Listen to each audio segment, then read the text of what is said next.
The COWBOYS Sports Network.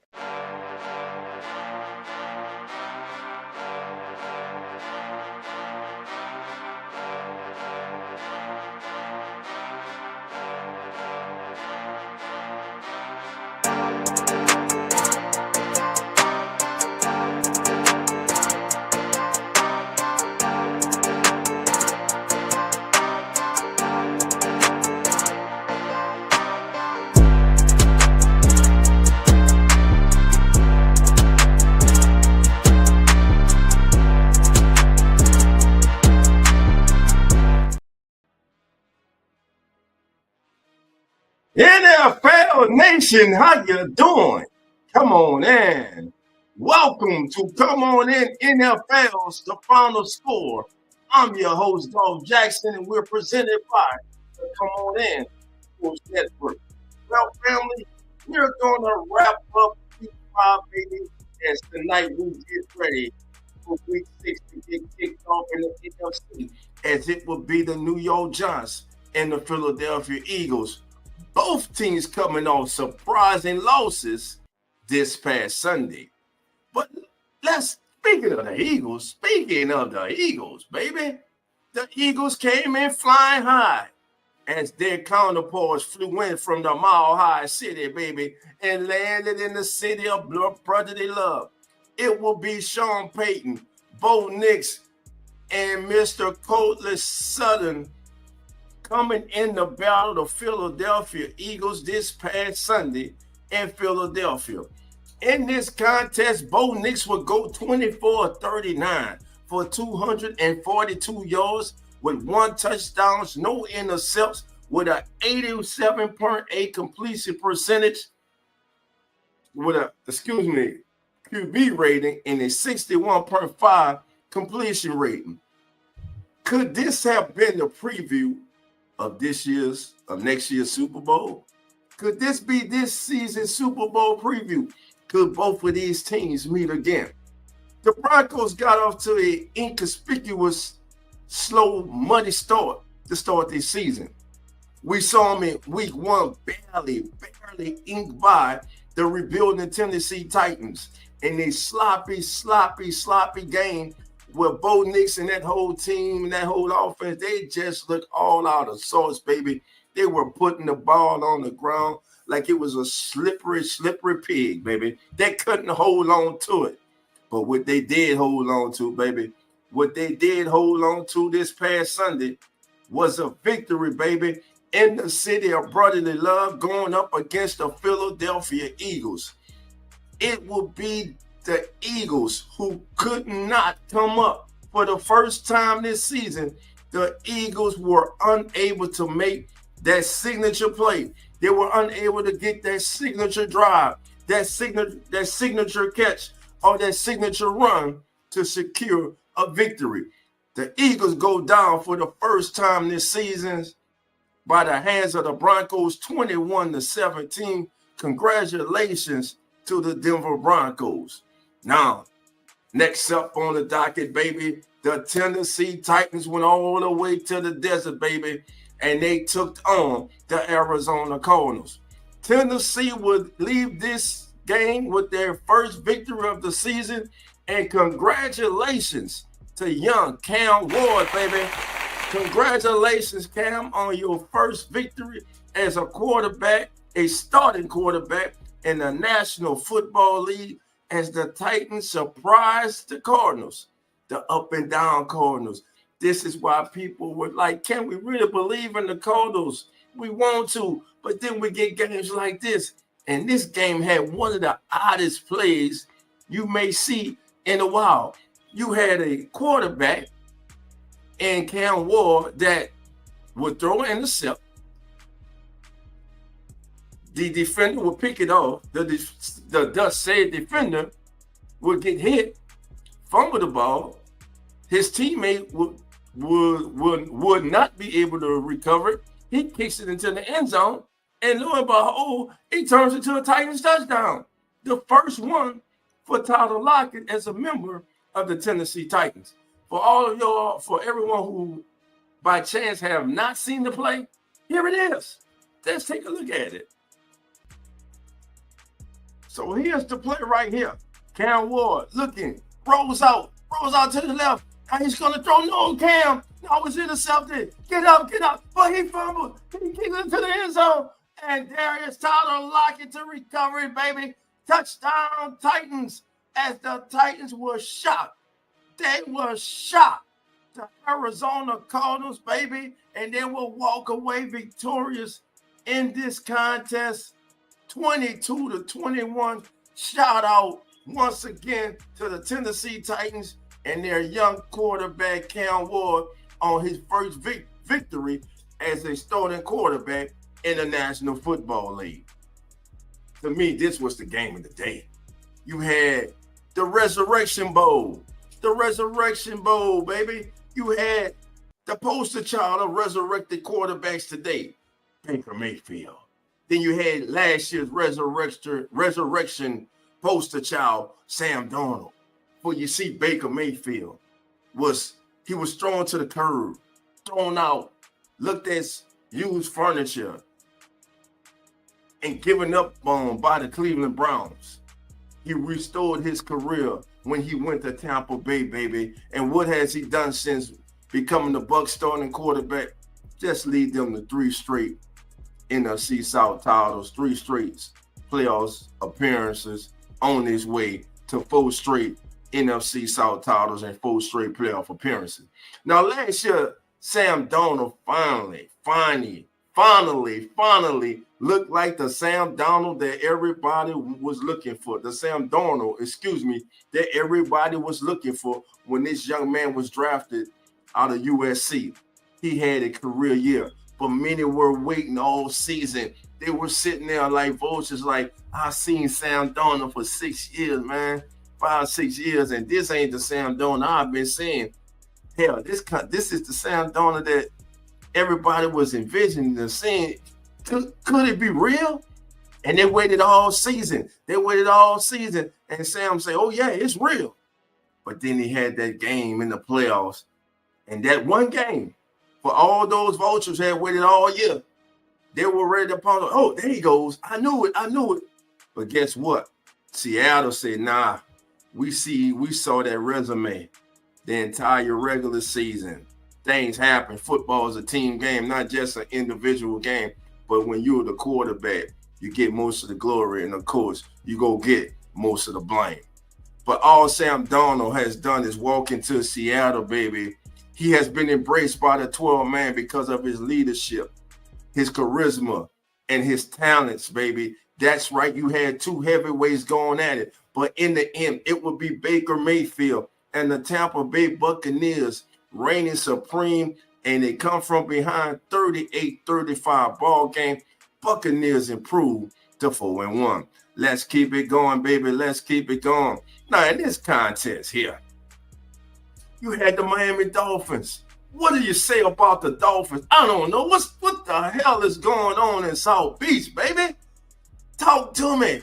Coach McDaniels, I got to say this.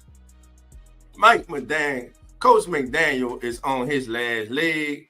He can throw on the cool shade, baby. He can go get him a Mai Tai because the days are numbered. The Dolphins had a 17-zip lead in this game. Oh, but them Alley Cats, baby, them came back fighting and clawing, baby. Them Carolina Panthers and Bryce Young say, no. Oh, we shut the Falcons out 2 weeks ago. Then we went up to New England last week and got it handed to us. We gonna show y'all who we are. And we're not laying down, baby. And they did not lay down. They came back furious, baby, as they chased that dolphin, baby. They caught that dolphin leaping out that ocean, baby, and they took a grip to that dolphin and they didn't let it go. As the Panthers defeat the Dolphins 27-24, as the days of Mike McDaniel as the head coach of the Dolphins most definitely is winding down. Now, the day got started, baby, all the way across the pond in London, England, where the Vikings would get past the Browns 21-17. Now, in that game, Dylan Gabriel will make his debut as the quarterback for the Cleveland Browns. And the young third-round pick for the Cleveland Browns acquitted himself quite well in this. Gabriel will go 19 of 33 for 190 yards, 2 touchdowns, and no interceptions. And by the way, even though the Browns lost this game, let me just say in the last 2 weeks, something that has become quite obvious. The Browns have a young emerging star on their hands in the backfield. Quinshawn Judkins is a beast. He is what the doctor ordered for the Browns and that young quarterback, Dillon Gabriel. Judkins ran 23 times for 110 yards and 4.8 yards a carry. He averaged 4.8 yards a carry. Young quarterback, young running back. Now you got to get your young wide receiver. You got your 2 good tight ends. You got Harold Fannin, the young tight end from Bowling Green. If he's not on your fantasy team, you might want to pick him up because they're running a lot of two tight end, 12 personnel in Cleveland, baby, and with good reason, baby. Fannin is an excellent choice for your fantasy team. Don't just throwing it out there to you, baby. But anyway, it would not be enough as Carson Wentz will go 25 or 34 for 236 yards with 1 touchdown. The great Justin Jefferson, 7 catches, 123 yards in this contest. Now, Justin Jefferson caught 7 of his 11 targets for 123 yards against the Browns. When he was matched up against cornerback Greg Newsome, he had 4 targets, 3 catches for 48 yards. So he kind of did a little number right there. He did some work there against Newsome. But again, that's Justin Jefferson, baby. That ain't bad. You hold Justin Jefferson to 48 yards. That ain't bad at all. That was a good job by Greg Newsome. But unfortunately, it wasn't good enough. And there's one thing we know with Cleveland. They got a defense. That defense from Cleveland is real and they're nasty. Real nasty. If this young offense behind Dillon Gabriel, behind Quinshawn Judkins, and those 2 tight ends, that 2 tight end set that they run, man, with a Joku and Fannin, man, and of course on the outside, former Miami receiver Judy on the outside, man. Maybe this Cleveland offense can get going. And what about them trading Joe Flacco? That tells you the youth movement is on as they trade Joe Flacco to Cincinnati. But anyhow, it's the Vikings getting this victory, 21-17.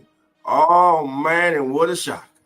Sunday night football, AFC East, baby.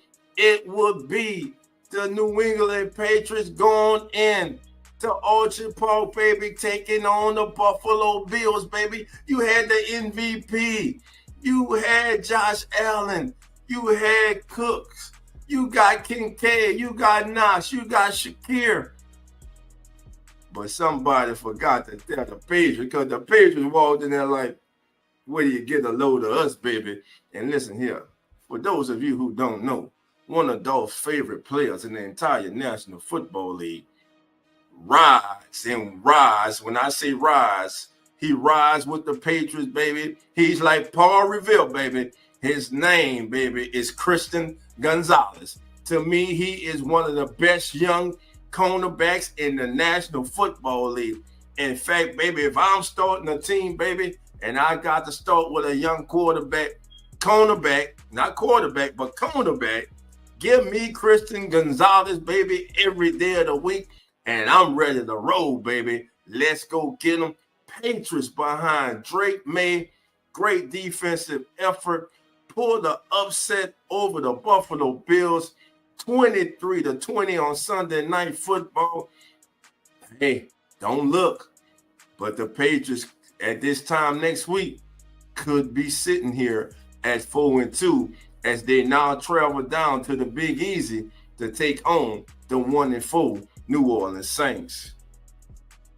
Oh, he's back, baby. He's back. He was back in the nation's capital, baby. That's right. Jalen Daniels returned, and the Washington Commanders kind of look like the Washington Commanders when he's under center. The defense gets a pep in their step. The offense gets a pep in their step, and they pepped all over the LA Chargers, who, by the way, all of a sudden had taken a free fall after winning their first 3 games all in division and having everybody say, look out for them Chargers. They could be the team to deal with in the AFC. They still could. But right now, they got to stop the leakage, man. They lost to the Giants last week, and now they followed up this week with a loss to the Chargers. Commanders 27, Chargers 10. 37-24 Lions over Bengals. It really wasn't that close. I don't care what you say. I watched some of this game. Let me just say this. By now, you all know that the Bengals have traded for Joe Flacco. Browning was a turnover machine. First game, in the game that he replaced Joe Burrow, though the Bengals won, he was a turnover machine. The next week, on the road against Minnesota, he was a disaster, and he was a disaster again. The long-term answer was not in the building. So they go out and they get Joe Flacco. But my question is Joe Flacco the right answer? That offensive line is not, with all due respect, they're underachievers. They're not among the best in the NFL. Joe Flacco doesn't possess escapability of any real elusiveness. Now, of course, he's a veteran quarterback. He's a Super Bowl winning quarterback. He has pocket presence. But Joe Flacco is not going to outrun anybody. He's not going to scramble or take off for a 25, 30-yard run. But what he does have is T. Higgins, Jamal Chase, and now they feel better at quarter. Now they feel better because they know they got a quarterback who can at least get them a chance to be successful each and every single Sunday. If, and it's a big if, that offensive line holds up. And by the way, get a damn ball to Chase Brown and O-line start opening up some holes. But as for the Detroit Lions, after that week one loss to the Green Bay Packers, the Lions have been roaring, baby. Just like that Ford engine, baby, and that Ford F-150, the Lions have been roaring the last 4 weeks. And I see this team right now as the #1 team in the entire National Football League. Oh, New York. Talking about the Jets. No, we're not. We're talking about, how about them Cowboys? That's right. The Dallas Cowboys go in and they hammer the New York Jets. It wasn't that close. The Jets are 0-5 for a reason. Other than that game, the first game against the Steelers and that game against Tampa Bay, they've shown fight. They've shown resolve. But right now, they don't have the horses. They don't have the man under center. Justin Fields, I'm sorry. Unless he makes a dramatic turnaround starting this week and just continues to get better as the season goes on, does not look like he even has the chance to be the long-term answer for the New York Jets. As for the Dallas Cowboys on the other end, it's time for everybody to take notice. Dak Prescott is having an MVP season. Dak is back, baby. That Cowboys offense is back. Look, no CD Lamb, no problem. They got Pickens, baby. But the godsend for the Cowboys this season has been Javonte Williams. All the young running back formerly of the Denver Broncos who came over this offseason as free agent addition when the Cowboys signed this young man. Your boy Dolph told his friends. I told my brothers who are diehard Cowboy fans. I told my cousins, my family members who are diehard Cowboy fans. I told them, y'all got to steal. There's one thing holding this kid back, and it has always been one thing: injuries. But if he is healthy And I say, listen to me. If he is healthy, you got a starting running back. You got one hell of a running back. And my, oh my, do they have that in Javonte Williams. If you think your offensive line, just look at what he did this Sunday against the Jets. Just look at Javonte here. Look at him just running through on tackles, baby. This is what the Cowboys needed. They haven't had a workhorse, baby, since Zeke Elliott, baby. They now have it right now in this young man. Javonte Williams has been a godsend for the Dallas Cowboys, baby. Cowboys roll over the Jets. Cowboys are now 2-2-1. Still crazy, but they finished the tie. All right, family, let's keep it going. Down in the Big Easy, baby. The Giants came in fresh off the upset of the LA Chargers, feeling good about themselves, feeling good about young quarterback Jackson Dort, who made his first start against the Chargers and engineered that upset of the Chargers and looked good in doing it. Many in New York, Big Blue Nation was like, hey, we finally got a franchise quarterback, baby. It's Jackson Dart, baby. We just beat the Chargers. Now we're going to play the rebuilding lowly Saints, baby. We're going to win 2 in a row, baby. We're going to be 2-3, baby, headed into tonight's game against the Philadelphia Eagles. Somebody forgot to tell the black and gold. For if you look a little further than just a 1-3 record that the Saints came into this game with, you will see that the Saints were in position to win. Of the 4 games the Saints had lost, 0-4 coming in, you will see that the Saints were in position to win 3 of those 4 games. But they had to play the game.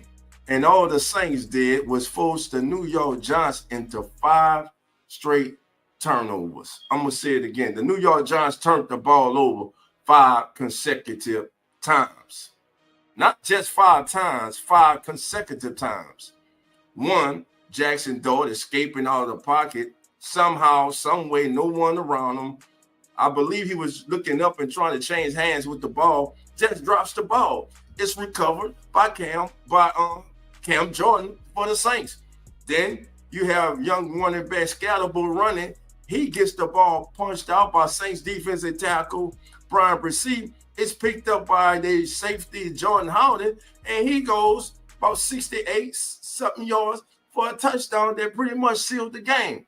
So the Giants, man, made a lot of mistakes in there. Saints did force a lot of mistakes. And by the way, congratulations to New Orleans Saints rookie head coach Kellen Moore in securing his first win as a head coach in the National Football League. And also congratulations for Spencer Rattler. Take that monkey off his back, baby, because he was 0-10 as a starter. But the young man has been playing good enough football this year for the Saints to win. And he finally got his first win as a starting quarterback in the National Football League. Now, will they be able to win again next week? It's going to be tough because they got a team that just upset one of the Super Bowl favorites coming to town in the New England Patriots and quarterback Drake May and wide receiver Stephon Diggs. Man, another team that's in the rebuild. And listen here, I know we talked about the Jets. Let's talk about right now the Raiders. What's going on in the desert, baby? What's going on, baby, with the Raiders? Pete, what's going on, Pete? You were not supposed to be in the rebuild. You brought in Geno Smith. You drafted Ashton Genty.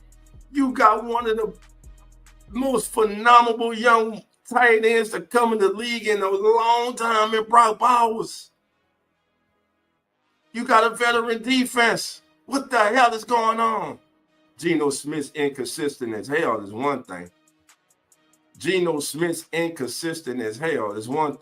Raiders might be thinking about if they're not thinking about it, they might need to be thinking about making a QB change. Because right now, Geno is too inconsistent. You didn't bring him in there to be inconsistent. You could have stayed with what you had. So Geno Smith, man, has to get it together for the Raiders. But on the flip side, Danny Dimes That's right. Daniel Jones, baby, is riding high with the coach, baby. He has brought stability to the QB position for the coach.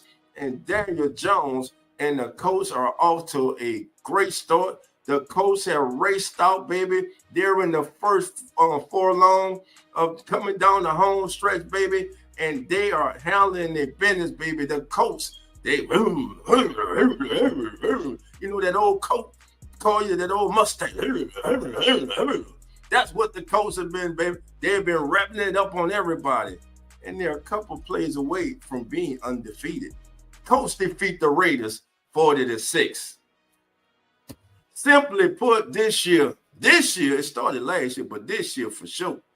I know they had, like someone said, like 8 starters out, Pro Bowlers, all pros, blah, blah.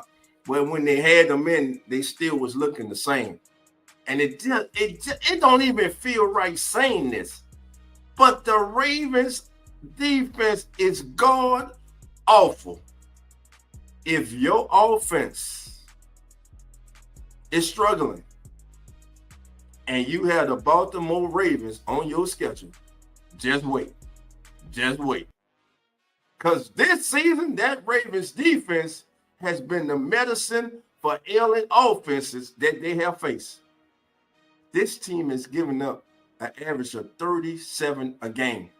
And we're talking about the Baltimore Ravens. The same Baltimore Raven team that has Derrick Henry in the backfield. And for 2 weeks in a row, I can't wrap my mind around what the heck is going on in the mind of the head coach and the offensive coordinator. Why in the hell is Derrick Henry not a more focal point in this offense, especially this past week with Cooper Rush starting that quarterback? I believe Cooper Rush is one of the better backups in the league, but you don't throw him in there and just expect him to win the game when you got Derrick Henry in the backfield. You got to get the ball to Derrick Henry. John Harbaugh has done this in the past. He did it last year in the playoffs. They get away. You got Lamar Jackson and Derrick Henry in the backfield. I run Derrick Henry. He came there for that, and he didn't use him last year in the playoffs. And then starting the regular season off underusing Derrick Henry. Hell, I got him on my fantasy team shit. I got to bench his ass this week. And watch this week. This be the week where they give him the damn ball 28 to 30 damn times the week I bench him. But it's okay, because I got Quinshawn Junkins as my backup running back. But anyway, the ailing Houston Texans offense comes in, and C.J. Stroud looks like the rookie C.J. Stroud. The Texans find a running game. They're throwing it all over the park. Why? Because they're playing the Ravens. And they smash. I repeat, they smashed the Ravens 44-10. And just as ugly as that score looked, that's how ugly it looked watching it as the Texans just laid it down. They laid the smack down. They opened a can of whoop ass. Shout out to the legendary Stone Cold, baby, on the Baltimore Ravens 44-10. Well, family, that's going to do it for this week's Come On In NFL's The Final Score. I'm your host, Dolph Jackson, inviting you to join us this Sunday morning at 10 a.m. Central, 11 a.m. Eastern for Come On In NFL. Nope, not Come On In NFL. Rewind, Dolph. Join us this Sunday morning, family, for As the NFL Turns, baby, the fastest growing pregame show on all the social media. Join myself, Zach, Carlos, PJ, Nonfiction, Coach Rock, Learns, Jeremy, and Cowboy, and special guests as we get you ready for all of the Week 6 action. So remember, set that notification bell this Sunday morning, every Sunday morning, all the way through the Super Bowl, baby, as the NFL turns, the fastest growing pregame show on all the social media. Well, family, this is Dolph Jackson. This has been The Final Score. Got a little distracted. This has been The Final Score. I want everybody to have a safe day. And remember, football tonight, Thursday night football, baby, NFC East, as it will be the Philadelphia Eagles and the New York Giants. Until Sunday, my friends and family, y'all already know the doors are now open. So come on in. See you later, family. We out. The Cowboys Sports Network.